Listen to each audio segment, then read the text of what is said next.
할렐루야. 오늘도 새벽 예배 자리에 나오신 성도님들을 주님의 이름으로 축복하고 환영합니다. 함께 시간 기도하며 예배의 자리로 나가도록 하겠습니다. 함께 기도하겠습니다. 하나님, 저희들 오늘도 기도의 자리로 불러주시니 감사합니다. 이 기도하는 자리 가운데 주님만 바라보며 주님의 은혜를 경험하는 기도의 자리가 되게 하여 주시옵소서. 저도 기도하는 가운데 하나님의 음성을 듣게 하여 주시고, 기도하는 가운데 하나님의 손길을 경험하는, 하나님을 배움는 귀한 자리가 되게 하여 주시옵소서. 이 시간 찬양하며 나아갑니다. 찬양하는 가운데 주님 영광 받아주시고 주님 우리에게 말씀하여 주시옵소서. 감사하며 예수님의 이름으로 기도하옵나이다. 아멘.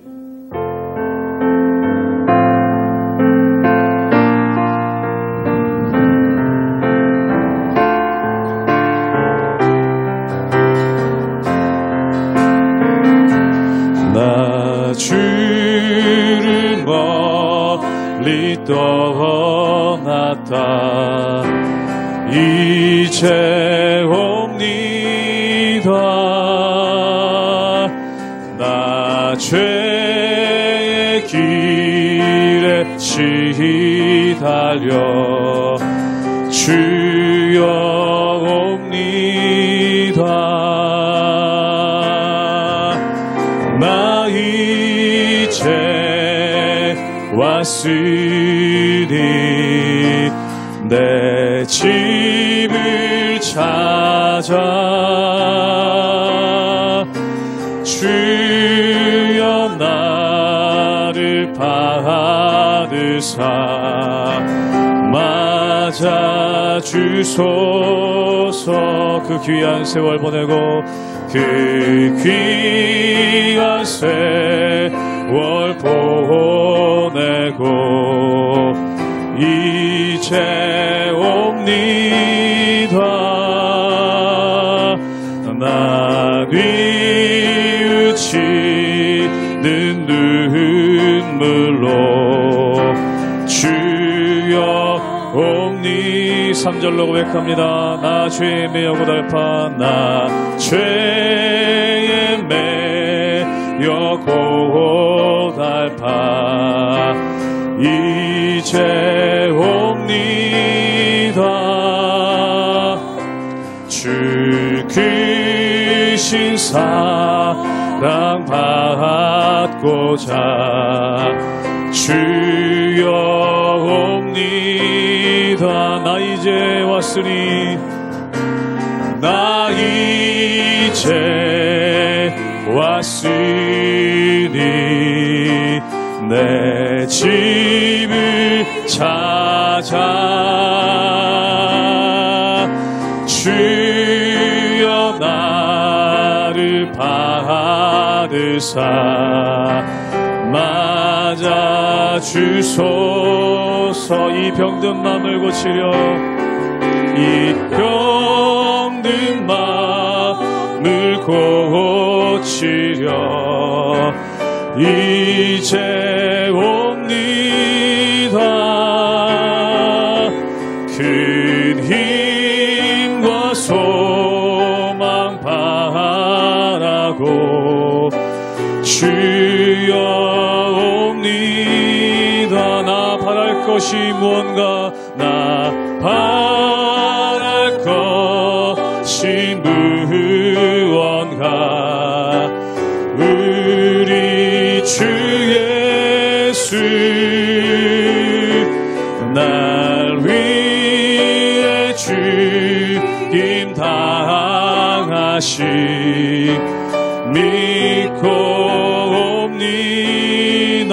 나 이제 왔으니 나 이제 왔으니 내 집을 찾아 주여 나를 받으사 맞아 주. 다시 한번 고백합니다. 나 이제 왔으니 나 이제 왔으니 내 집을 찾아 주여 나를 받으사 맞아 주소서.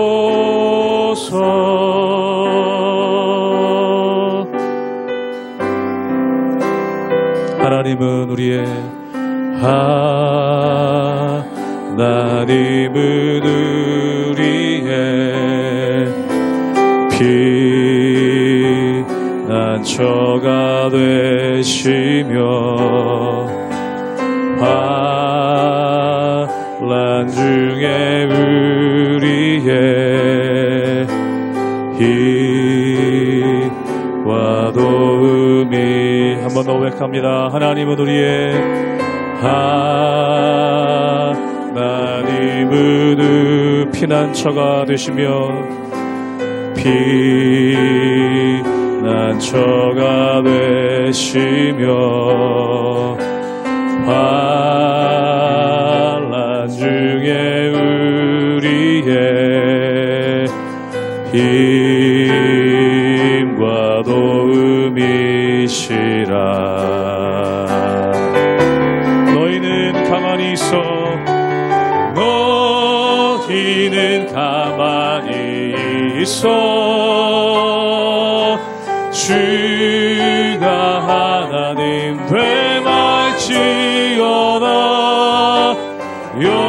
열방과 세계 가운데 주가 높임을 받으리라. 하나님은 우리의 하나님은 우리의 피난처가 되시며 피난처가 되시며 환난 중에 우리의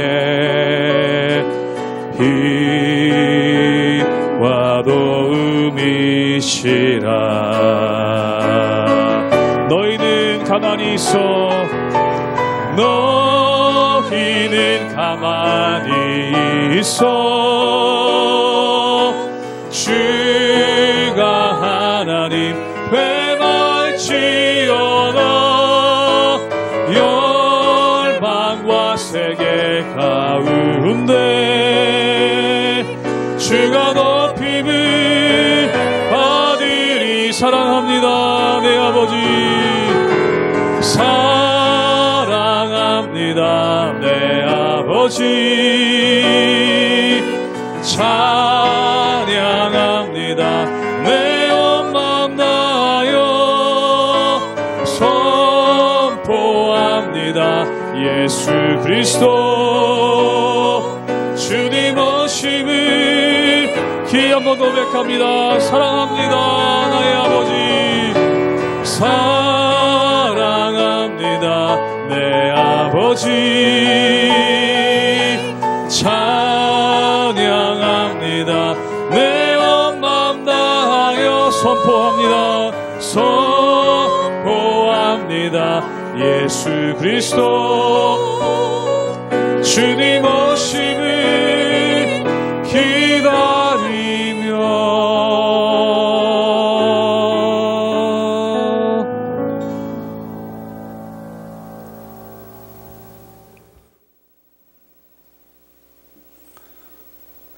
할렐루야. 우리 하나님의 은혜와 평강이 우리 성도님들 삶 가운데 날마다 가득하시기를 주님의 이름으로 축원합니다. 오늘 말씀 가운데 보면은 천국에 누가 들어갈 수 있는가, 이것에 대해서 예수님께서 말씀해 주시는 장면이 나오죠.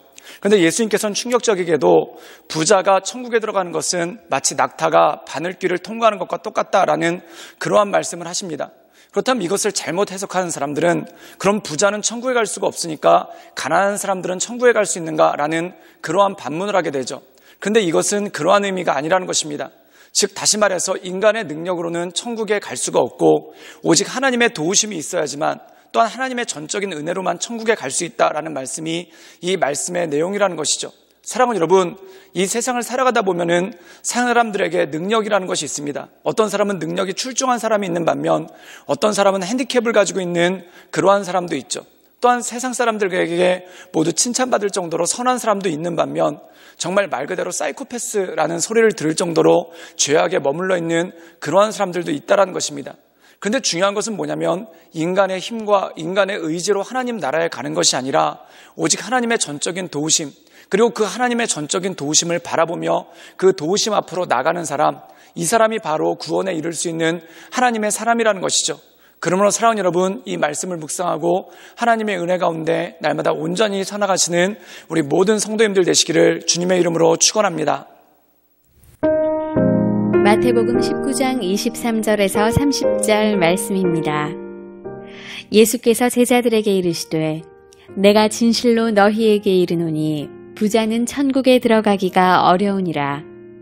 다시 너희에게 말하노니 낙타가 바늘귀로 들어가는 것이 부자가 하나님의 나라에 들어가는 것보다 쉬우니라 하시니 제자들이 듣고 몹시 놀라 이르되 그렇다면 누가 구원을 얻을 수 있으리이까? 예수께서 그들을 보시며 이르시되 사람으로는 할 수 없으나 하나님으로서는 다 하실 수 있느니라. 이에 베드로가 대답하여 이르되 보소서 우리가 모든 것을 버리고 주를 따랐사온데 그런즉 우리가 무엇을 얻으리이까? 예수께서 이르시되 내가 진실로 너희에게 이르노니 세상이 새롭게 되어 인자가 자기 영광의 보좌에 앉을 때에 나를 따르는 너희도 12 보좌에 앉아 이스라엘 12지파를 심판하리라. 또 내 이름을 위하여 집이나 형제나 자매나 부모나 자식이나 전토를 벌인 자마다 여러 배를 받고 또 영생을 상속하리라. 그러나 먼저 된 자로서 나중되고 나중된 자로서 먼저 될 자가 많으니라. 오늘 말씀 가운데 보면은 이 말씀이 어제 우리가 묵상했던 말씀과 이어지게 되는 것을 보게 됩니다. 어제 말씀에서는 부자 청년이 등장을 하죠. 이 부자 청년이 자기가 어떤 일을 해야, 어떤 선한 일을 해야 내가 영생을 얻겠습니까? 라고 물어봅니다. 그때 예수님께서 십계명의 계율과 여러 율법에 대해서 말씀을 하시니까 그가 나는 이미 그것을 다 지켰습니다 라고 얘기를 합니다. 그때 예수님께서 그렇다면 너의 모든 재산을 팔아서 가난한 사람들에게 나누어주고 나를 따르라 라고 말씀하시죠. 그때 이 부자 청년이 번민하다가 돌아갔다는 것입니다. 사랑하는 여러분, 이것은 무엇을 의미하겠습니까? 전 재산을 바치지 않으면 구원받지 못한다라는 그러한 메시지입니까? 그것이 아니라는 것입니다. 인간의 의지로는 구원받을 수 없다라는 것이죠. 즉 다시 말해서 최선을 다해서 선을 행하는 것 같은데 어느 순간에 한계점에 도달한다는 것입니다. 물론 율법을 지키는 것만으로도 참 대단한 일이죠. 그리고 율법을 전혀 안 지키는 사람보다 훨씬 나은 거 아닙니까? 그럼에도 불구하고 하나님께서 원하시는 선한 자리에 이르지는 못한다는 것입니다. 사랑하는 여러분, 돌은 아무리 가벼워도 물에 가라앉을 수밖에 없습니다. 바위만 물에 가라앉는 것이 아니라 주먹만한 조약돌도 물에 가라앉는다는 것이죠. 죄가 그렇습니다. 어떤 사람은 커다란 바위 같은 죄를 짓는 반면 어떤 사람은 조그만 조약돌만한 죄가 있습니다. 그런데 물에 가라앉는 것은 똑같다는 것이죠. 사랑하는 여러분, 모든 사람이 죄인이기 때문에 그렇습니다. 그래서 사도 바울은 모든 사람이 죄를 범하였음에 하나님의 영광에 이르지 못하였다라고 말씀하고 있다는 것이죠. 바로 그것에 이어서 주님께서 계속 말씀하고 계신다는 것입니다. 우리 함께 마태복음 19장 23절의 말씀을 읽도록 하겠습니다. 제가 읽겠습니다. 예수께서 제자들에게 이르시되 내가 진실로 너에게 이르노니 부자는 천국에 들어가기가 어려우니라. 오늘 말씀 가운데 보면은 부자가 천국에 들어가기 어렵다라고 말씀합니다. 그렇다면 이것은 무엇입니까? 부자는 천국에 들어가기가 어렵고 가난한 자는 천국에 들어가기가 쉽다라는 이 말씀이겠습니까? 그 뜻이 아니라는 것입니다. 즉 인간의 능력으로는 천국에 들어갈 수 없다라는 것입니다. 또한 인간의 권력을 가지고는 천국에 들어갈 수 없다라는 것입니다.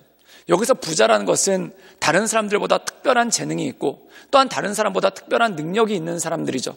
그런데 이들이 천국에 갈 수가 없다는 겁니다. 그 뜻은 뭐냐면 능력이 있어서 못 가는 것이 아니라 그 능력을 의지해서는 갈 수가 없다라는 것이죠. 그때 제자들이 깜짝 놀랐습니다. 그렇다면 도대체 누가 천국에 들어갈 수 있습니까? 라고 이렇게 반문을 합니다. 그때 예수님께서 이들에게 이렇게 말씀하시죠. 우리 함께 마태복음 19장 26절의 말씀을 읽도록 하겠습니다. 제가 읽겠습니다. 예수께서 그들을 보시며 이르시되 사람으로는 할 수 없으나 하나님으로서는 다 하실 수 있느니라. 이것이 바로 말씀의 핵심이라는 것입니다. 즉 인간의 능력, 가난해서 천국 가고 부자라서 천국 못 가는 것이 아니라는 것입니다. 또한 뭔가 능력이 있어서 천국 못 가고 능력이 아예 없어서 천국을 가는 것이 아니라는 것입니다. 하나님께서는 할 수 있다라는 것이죠. 그렇다면 사랑하는 여러분, 부한 사람은 자기의 부를 의지하기 때문에 천국에 갈 수가 없다라는 것이죠. 사랑하는 여러분, 예수님께서는 어떤 사람을 기뻐하셨냐면 죄인을 기뻐하셨습니다. 그럼 그들이 의롭지 않고 죄인이기 때문에 구원받는 것이 아닙니다. 그 이유는 뭐냐면 자신들의 죄를 알고 예수께 나왔기 때문에 그렇죠. 예수님께서는 어제 말씀에도 보듯이 부자 청년보다 어린아이들을 기뻐하셨습니다. 그럼 어린아이들이 부자 청년보다 훨씬 뛰어나기 때문에 그렇습니까? 또한 어린아이들이 부자 청년보다 훨씬 더 율법을 많이 지켰기 때문에 그렇습니까? 그것이 아니라는 것입니다. 그러면 그들이 구원받을 수 있는 능력은 무엇입니까? 자기의 약함을 인지하고 예수께 나왔기 때문에 그것이 바로 구원에 이르는 길이 되고 구원에 이르는 능력이 된다는 것이죠. 사랑하는 여러분, 우리의 삶도 마찬가지입니다. 주님께서 기뻐하시는 삶이란 무엇입니까? 바로 나의 약함을 알고 주께 나오는 것이죠. 이 부자 청년은 자기의 의로움을 자랑했습니다. 그런데 자기의 의로움 가지고는 절대 천국에 들어갈 수 없다는 것이죠. 어린아이와 같이 겸손한 마음을 가지고 주 앞에 나올 때, 또한 어린아이 같이 가난한 마음을 가지고 주 앞에 나올 때 주님께서 그들을 구원해 주시고 인도해 주시는 능력이 나온다는 것입니다. 사랑하는 여러분, 이 세상 살아갈 때 우리에게 필요한 것이 있습니다. 그것은 뭐냐면 전적으로 주님을 의지하고 또한 전적으로 주님을 바라보고 또한 전적으로 하나님 앞에 나가는 것, 이것이 바로 가장 합당한 것이고 가장 귀한 것이라는 것이죠. 그러므로 이 주님만을 바라보며 하나님의 은혜 가운데 날마다 승리하며 나가시는 우리 모든 성도님들 되시기를 주님의 이름으로 축원합니다. 함께 기도하시겠습니다. 늘 언제나 살아서 역사하신 주님, 우리가 주님을 바라보며 주님의 거룩하신 보좌 앞으로 그 인도하심 앞으로 날마다 나아갑니다. 주님, 우리를 붙잡아 주시고 우리를 강건케 하시며 날마다 하나님의 은혜 가운데 우리가 온전함으로 거할 수 있도록 주님 우리의 가운데 역사하시며 하나님의 크신 은혜와 권능을 더하여 주시옵소서. 하나님, 인간의 의로움이 아닌 하나님의 거룩하심으로 말미암아 또한 하나님의 능력으로 말미암아 우리가 구원받는 줄 믿사오니 그 주님만을 의지하며 하나님의 은혜 가운데 그 인도하신 가운데 날마다 나아갈 수 있도록 주님 역사하여 주시고 주님 이끌어 주시옵소서. 주님께 모든 걸 부탁드리오며 살아서 역사하시는 주 예수 그리스도의 이름으로 감사하며 기도드리옵나이다. 아멘.